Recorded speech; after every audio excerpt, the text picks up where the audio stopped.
I got revenge on my bully. In school, I was relentlessly bullied. 2 girls in particular had it out for me. I was shy, loved to read, didn't do the popular stuff, so I was the perfect victim. They'd literally torture me by holding me down in the staircase when we were alone and sticking pinboard pins into my arms, legs, and feet. Jesus, that's like a crime, right? When I tried to tell teachers, they said I fell onto them as they were lying on the floor, or I did it myself. It didn't help that one of them was the daughter of one of the teachers at the school. Well, I finally got my revenge. I went to try out a new ice cream shop, and lo and behold, one of the girls was serving the ice cream. I have multiple allergies, including milk and gluten, of which the ice cream shop claimed to be cautious. So I ordered gluten and dairy-free ice cream and set my phone camera up to film the area where the ice cream was prepared because I saw that the girl had recognized me and was certain she'd try something. And she did. I caught her on camera putting a spoonful of milk in the bottom of the bowl and crumbling the gluten-consisting wafers over everything, then camouflaging it with the last scoop of ice cream. She put it down in front of me and said, "I hope you enjoy it." I sweetly smiled at her and asked if she could get the owner of the shop because I wanted to thank her for being so welcoming to guests with allergies. You can guess what happened next. I showed the owner the video and told her that I'd like to press charges because in my country it is considered a criminal offense called inflicting bodily harm to serve someone an allergen when you know the person is allergic. The bully will never work anywhere where she'll come in contact with food again, and she'll have this on her criminal record for years. Dear God, what is wrong with these people? Trying to actively kill you? I mean, thank God you got a criminal record on them because stabbing you and what? They do say revenge is a dish best served cold with extra sprinkles. This is actually an epic revenge. Awesome way to teach her a lesson. Good job. Good for you. This isn't petty. It was doing what you needed to protect yourself. I'm sorry these girls were so awful to you, and I hope they're no longer in your life. I hope they've been rehabilitated and, aren't stabbing people. Nice. Hopefully she learns a lesson from this, but somehow I don't think she will. She's the petty one, continuing to victimize you after all this time? Good on you getting your own back on her. Lil' bitch. Ah, yes, the smell of sweet, sweet revenge. But their actions is so effed up. You should defo proceed with legal actions. Yeah, absolutely, that girl and the other one, I don't know wherever she went, but God, they need to be in jail. What's the matter with people? Apparently, booking a seat on a train is not a real booking if someone else decides to sit there. I was traveling from Edinburgh to London by train and had a booked window seat with a table. I got on the train to find 4 guys sitting at the table. The one in my seat that was clearly marked as booked refused to move as he was with his friends and the train was packed. The ticket collector passed and I asked him to help. He asked the guy to move, but he refused, and somehow that was that. So what now? I asked. You can find another seat, but I have no power to move him. Only the police can move him, and they will not turn up just to move someone out of a seat. There were no seats free in the carriage, and probably not many free on the train, so standing to London was a possibility. I'm going to take a seat in first class. Better surroundings, power sockets, and free tea and coffee. You can't sit there. You don't have a booking. Well, you could call the police to move me, but apparently they won't turn out to move someone out of a seat. I had a lovely trip with power for my laptop and a wide, comfy seat. I mean, hey, the dude literally gave you the loophole, so he can't even be mad about that, right? And because your seat was not available, you can reclaim part of the ticket cost, I think. I mean, in a perfect world, that's how it works. I really hope that actually... look, Americans, we don't have trains. I don't know how it works. In my country, the ticket collector would have thrown the guy out of the train, LOL. How do the staff not have the authority, though? You agree to follow their instructions when you buy a ticket. Doesn't seem like they should require police to enforce basic rules. Revenge and free tea? This is what dreams are made of. Finally, justice. Loophole E becomes loophole her. I hardly know her. I'm sorry, I had to. Dyed my hair blue so boss would stop blaming me for hair in customers' food.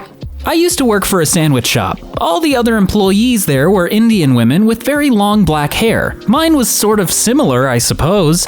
Medium length and brown. But every time a customer would complain about a long black hair in the food, my boss would immediately blame me without any hesitation or investigation, despite the fact that I was the only person who wore my hair up and netted. So one day I dyed my hair blue with the sole purpose of not being blamed for black hair being in the food. You guessed it, it happened. And how huffy and annoyed my boss got when I said it couldn't be my hair because mine is blue was beyond amusing. You know, I never really thought about dyeing your hair as a way to clear your name, but hey, it works. I guess just thank God that the company didn't have a no dyed hair policy, otherwise you'd be boned. I called my bright pink hair my food safety hair. Yup, I got blamed for this. I had short brown hair. I worked with guys who had long hair, so I dyed mine red. Nope, chef, mine's red. I saw a similar situation. A lady wanted free lunch, so she said there was a hair in her food. The manager made a big show of calling all the staff out. They were all bald. That's mwah, mwah, beautiful. Was at a restaurant, pulling a hair out of my food. The server noticed and ran over. He was apologizing and reaching for my food. Had to stop him and let him know I was pretty sure the hair was mine. At least the server rushed over to try and solve the problem for you, but I've had that happen to me too. It'll just be mine. Got blamed for it by a customer once. The kicker is that I'm a man and under my hat, you guessed it, shaved bald. A stranger tells me, smile, it could be worse. Instantly regrets it. Last week, I was out and about, making a start on some errands I had. As I was walking, I was going through my long to-do list in my head. So I wasn't frowning, I wasn't smiling. My face was just in neutral. A man starts heading towards me. As we pass, he tells me, smile, it could be worse. I stop, stare at him for a moment, and then I say, my parents were in an accident. My mom died on impact. We're turning off my dad's life support tomorrow. The guy looked like a robot being suddenly shut down. His face fell. He looked like a deer in headlights.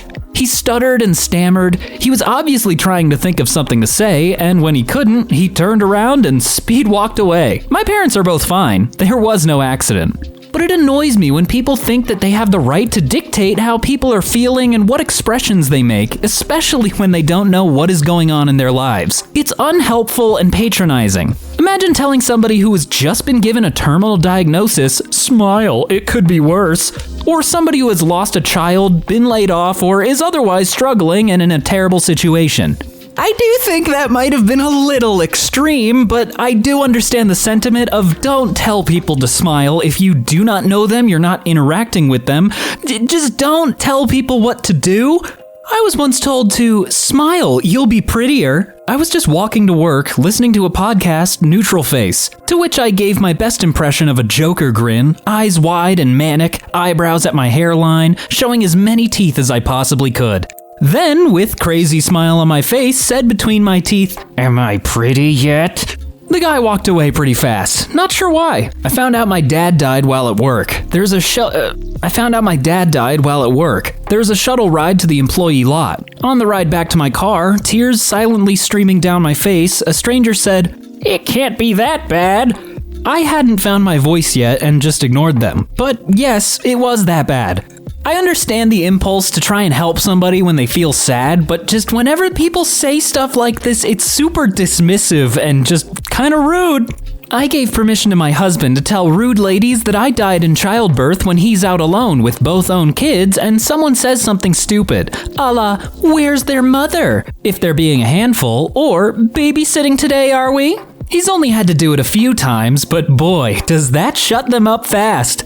I had a homeless guy do this to me once while walking. Only I really was depressed. He was like, hey man, it ain't so bad. Look at me, I'm happy. Then he was like, watch this, it'll make you happy. Then he walked into a small crowd of business types waiting to cross the street and started making weird sounds at them. They freaked out and ran. Sure enough, it was hilarious. His name was Solo. Hope he's doing all right out there. I'm still depressed though, LOL. Well, at least he did something other than just told you, cheer up. Like that, he gave you a reason to cheer up a little bit. My dad, trans, has discovered how to beat transphobes in the South. Someone said this should go here. We're currently in the South visiting family. When we were at a restaurant, my dad, FTM, had to go to the bathroom. I'm still not entirely sure how, but a guy in there determined that he was trans and went shouting to the barman to kick my dad out. My dad, instead of trying to win that argument in a bar full of Southerners, decided to go the complete opposite direction. He channeled his inner southern righteous fury and went off on that man for accusing him of being a transgender, demanded he be kicked out, and called the guy an agent of Satan. Long story short, it worked. Got the other guy and his family kicked out, and got a free beer for his troubles. I thought this sub would appreciate that. Edit. I should mention that my dad has been trans for 45 years and is the most passing person you've ever met. That's why I say I'm not sure how. Unless the guy straight up looked over the stall, there's no way to tell. Maybe not the safest option for a lot of people to try this method, but if it works, it works. Why would a straight man be looking at another man's private parts? Even worse, if your dad was in a stall. I am cis and straight, but really don't give a damn who uses the bathroom as long as you leave me alone, flush, and wash your effing hands. This should probably be the worldwide consensus because who cares what parts anybody has in the bathroom? We're all pissing, we're all pooping. I didn't realize what sub I was on and was confused about whether the south of England was particularly known for transphobia. Good on your dad. I don't know if they have an accent. I just felt like doing it. And yeah, that wasn't like a British accent. It was fake. It was made up. KMS laughing at Agent of Satan. Well done. Your dad played the ultimate Uno reverse card. What a badass. Dude, you wanting to sleep with me doesn't make me trans. Keep your fantasies off me and let me take a leak in peace. Using transphobia to fight transphobia is definitely an unorthodox strategy, but progress is progress. Who am I to judge? Fighting fire with fire. Putting out the fire with gasoline. Yeah, wait, hang on. Whoa, no. My boyfriend looked up spoilers to our favorite video game, so I did too. My boyfriend and I play Zelda Breath of the Wild together. I am a take your time and enjoy the ride kind of gal, while he is a let's look up how to beat this game right now kind of guy. Because his way ruins all the fun, we came up with a rule: no looking up spoilers. We were looking for a particular challenge, the 8 heroine side quest for my fellow Zelda nerds, for a very long time. Suddenly, my boyfriend said, I did something bad. I looked up where to go. I'm so sorry, I just couldn't take it anymore. I told him it was fine, but that he could not tell me what he had seen. He agreed. I then excused myself to the bathroom and looked up the location as well. I then spent the next hour and a half wandering so close to the location without ever making it there. I could see him squirming around in his seat every time I got close.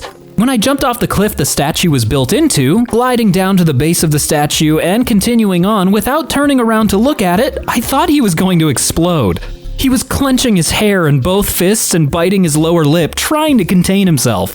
That's when I caved and told him what I had done. He thought it was hilarious and told me about how he wanted more than anything to yell, "Turn around! What are you doing?" We had a good laugh about it. He hasn't looked up a spoiler since. Honestly, that's like an evil genius level plan. I would never think to try and just bait them like that.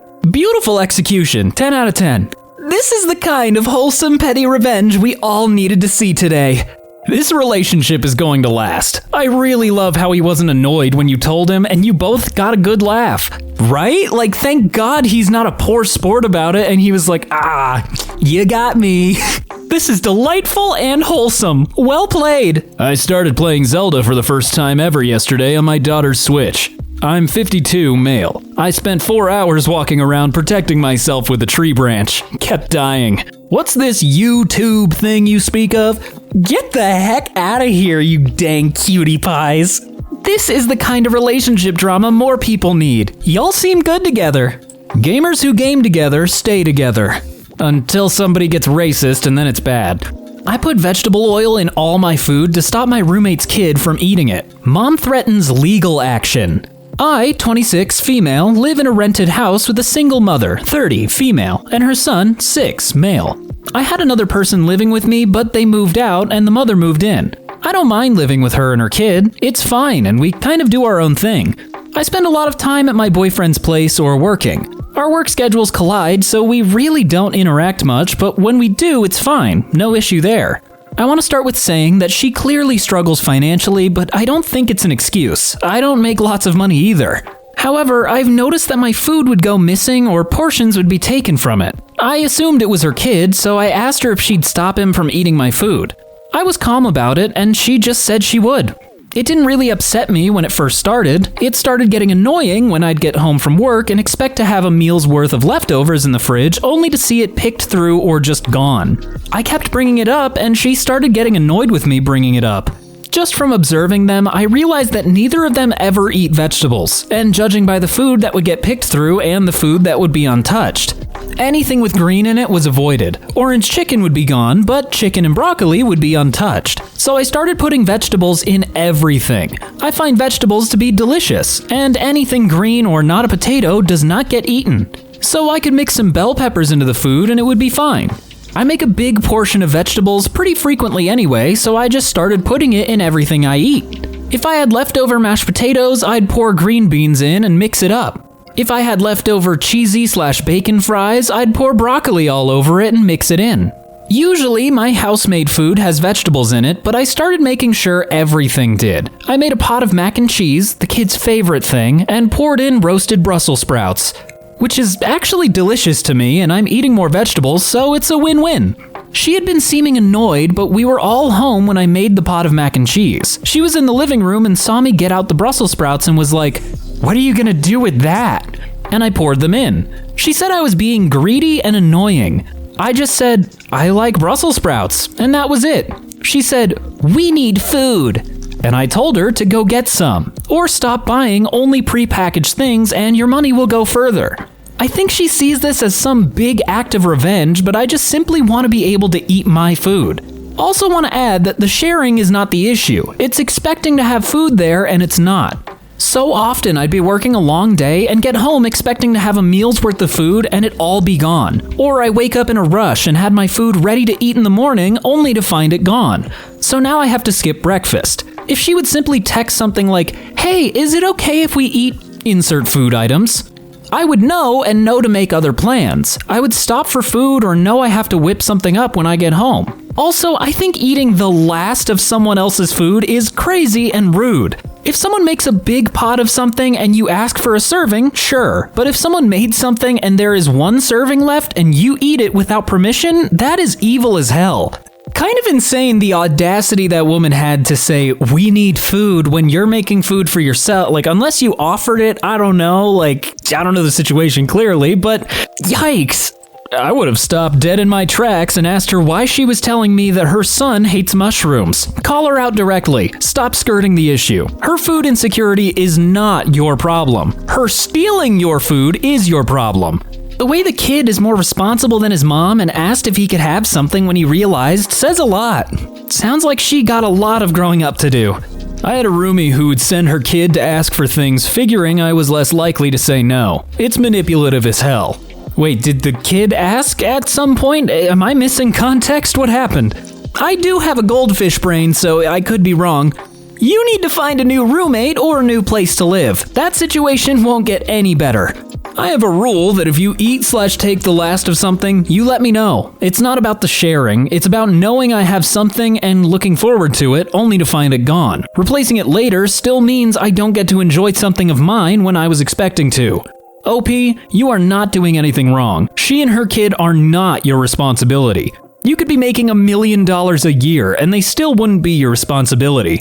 The mother, and eventually her child, needs to learn to take responsibility and take care of themselves. It's the mother's job to provide for her child, not yours. Wow, the entitlement! As if it's your job to feed her and her kid? Back in the day when things were stupid tight for our family, we hit the food pantries. We cooked everything from scratch so we could stretch everything out. We made it work. I cannot imagine feeling entitled to someone else's food like that. As for what her son is learning from all this, oh my! I can't believe people suggested that you make food for the kids. Some Redditors must be in the top 0.1%, lol. You sound like an amazing cook though. I think you may turn them into veggie lovers soon. Editor's note, I think there's part of that post missing, unless I'm just insane. It feels like there's context missing. I don't know. Kept finding bottles of peppermint schnapps in my yard. I collected, then waited. I bought a house on a corner when I moved to this area. I kept the yard cut and clean. This corner seems to be a place where trash was thrown out regularly. From the beginning, I kept finding peppermint schnapps pints along one of the fence lines. The first one I hit with a mower. It seemed every day I would see one on my property in the same spot. I knew it had to be a neighbor, so I quit throwing them in the recycling bin and started to collect one after another. I hoped to eventually find whoever had this bad habit. I filled one huge contractor bag. Then one turned into two. One day I was off early and trimming the hedges by the house. Then I heard it. A thunk followed by something hitting the fence. I finally caught the litter bug. Now I have the car and driver. I jumped in my truck and headed the direction the guy went. He had just got out of his car and went inside. I drove back home and loaded the heavy bags of glass pints. Later that evening, I went to this man's house. There was another car in the driveway. I got out, rang the doorbell, and walked back to get the bags. An older woman answered the door as I was coming back. She asked if she could help me. I said yes. I told her that I've dealt with this problem and was tired of it. The husband had now come outside. I took one bag and dumped it on the driveway. Bottles broke and flopped around. I grabbed the other bag and did the same. I told them that I was sick of picking up after him and had better not see another pint in my yard. She immediately turned to him and started yelling. Apparently, he had a bad drinking problem and promised that he quit. He would down the pint before he got home, and my yard was his dumping zone. I never did see another bottle of schnapps after this. Oh, shout out to the wife, honestly, for not yelling at you for dumping the trash back on their yard, but yelling at the husband, rightfully so. I had a neighbor dumping a trash bag in front of my house in the middle of the night. A camera finally caught him, and that night of doing it, I went straight to his front door, dumped the entire contents of his trash on his doorstep.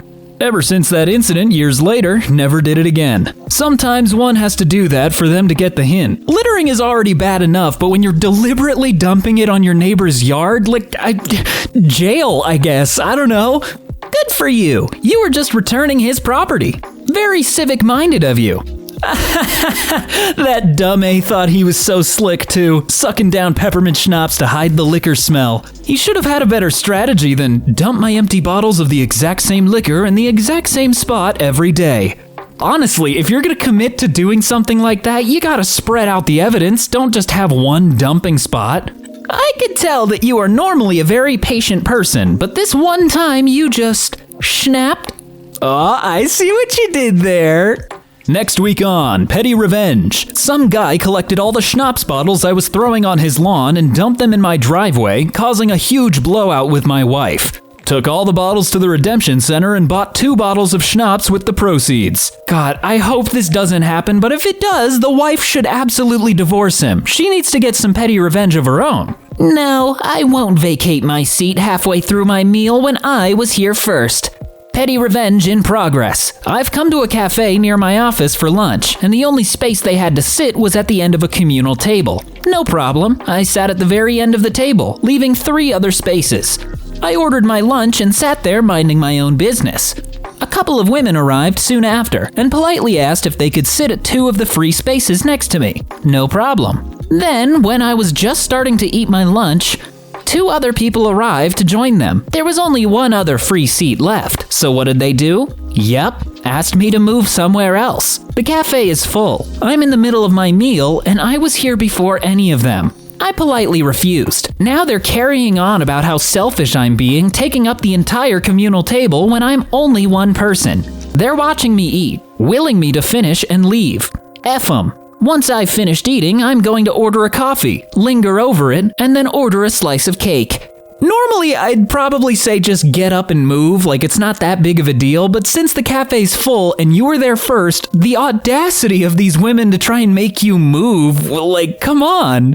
Should say something like, our relationship is transactional. You buy my lunch and you can have the seat. Hey, boss, I'm gonna be late. Somebody told me to move in the middle of eating, so now I have to sit here for the next 4 hours. You know, I'm pretty sure I've used this excuse once. Order a coffee, linger over it, and then order a slice of cake. This is the way. How the holy F can people like that even look at themselves in the mirror and not see pieces of crap? I mean, I can get asking, especially if they spot somewhere else you could sit, but to call you selfish is just asking for you to put your gosh darn feet right on top of their plates. Pull out a tablet and do some work well into the next hour if possible. Plays 10-hour crab rave mix. I don't know why the idea of just him pulling out a tablet and then just staring at crab rave for 10 hours while ignoring them, it's hilarious. Ooh, pull out a book or the newspaper. Settle in for as long as they are there.